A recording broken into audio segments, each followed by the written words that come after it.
Hello to all my family and friends of the Squamish Nation. My ancestral name is Kakelt'n. I am designated as one of the hereditary chiefs by my family since 1999 after the passing of my late sister, Quantanot Lois Gus. My parents are the late Alfred Jacobs and Lena Jacobs band. I've grown up in Homotchison, the Capilano Reserve, 70 years within one block of where I live right now. I call myself a lifer Aboriginal. I served the people of the nation for 32 years as an elected to Chiefs and Council, close to 40 years as an employee of the nation. I've grown up around a political area for a lot of years as my mom was pretty active and my late father was over 30 years as a counselor for our nation. Good morning to each and every one of you, my people. And thank you, Leilani, for again taking the task up on behalf of our small group about some information and thoughts in regards to what has been transpiring over the last while. One, our efforts have been going on since February in regards to trying to get rid of the election referendum law that was passed a while back. So many things have become apparent as time has rolled away from the acceptance of that law. Probably 99% of our people had no idea what was actually in that 170-page law. For those who've had the opportunity to work on those kind of things, the complexity of the law, it just about takes another lawyer to have a look at it to determine what actually it's saying within the four corners of that document. Personally, my great-grandfather and grandfather both signed the amalgamation in 1923. They agreed to the terms of how we would work and move forward as a people in our governance structure in regards to the reserve lands and in regards to the revenue that would be coming in, that it would be all under one, all of our people would own a piece of all of that. The 16 chiefs via the election law have been cut down to 8. The 16 was a cornerstone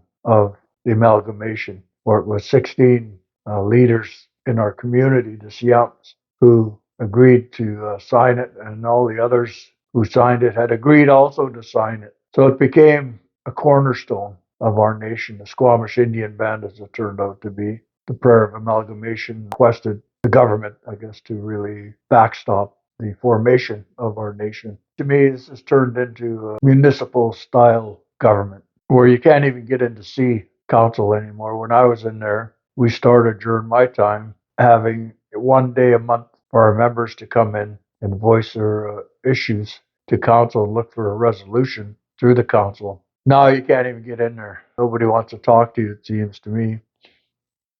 And if you do get in there, you won't even see the counselors because they're all online. What's that? Can't be that scared of your own people to not show up to a meeting. Come on. We're all grown people. Get in there. Listen to your people. For me, I just can't believe that under this law, I don't get to vote for 16 counselors. I get to vote for one or two or three. In my time, you could vote for 16 in a general election.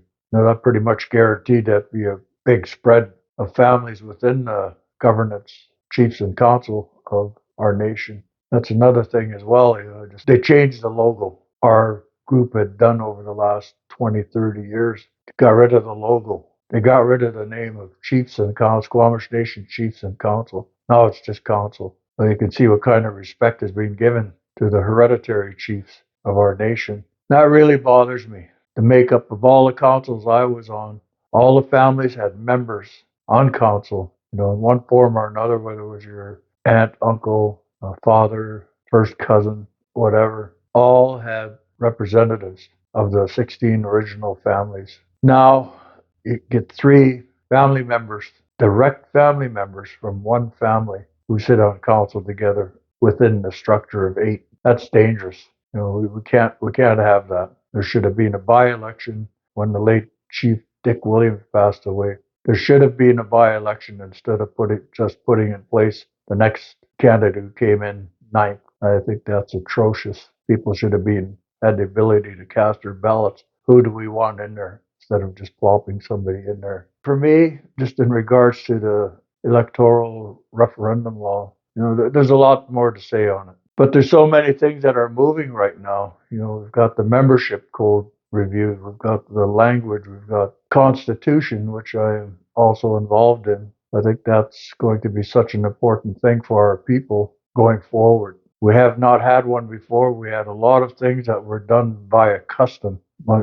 50 years that I've been involved, I've seen the custom practice, the custom when I was in council. See, that's a custom of our people, so we do it because that was kind of our law, our people's law. So for me, the things that are, as I'd mentioned, all those things that are moving in the community, seeking our input on these things, there's a lot going on. And, I can't make it to everything, but I sure am interested and have a stake in what's going on. I have family members. I got a fair-sized family that as a Siyam, I'm there to help protect their interests and share my views. Following in my late father's footsteps, he was in council for over 30 years. My late sister Lois Gus was on council for a good number of years. Brother-in-law Ross George was on council for a number of years. My older brother George was on council for a very short term. So there's been a history amongst our family who the people have had comfort in putting in place for chiefs and council back in the day. So just thinking about it, all of the things that have been done, if we look at the housing policy, all of those things, education, all the things that are common to programs for our people, they should all be installed in the Constitution as well. Going forward, things will change.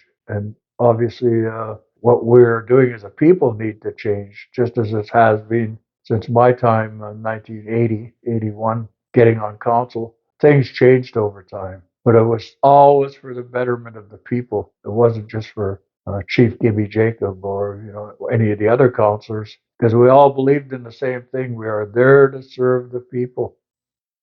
And for me, I'm still trying to do that yet. I don't have any official designation as far as our governance goes, but I do in regards to being a Siyam, a chief. And they've written us right out of pretty much everything. The last two councils, there's no place for the chiefs anymore or the matriarchs. And we have to quantify what the people want to see coming out of our knowledgeable people. There's a lot of elders who haven't been involved and don't know our culture, don't know our history, don't know our traditions, but they're showing up. They're showing up to meetings, trying to learn what's going on.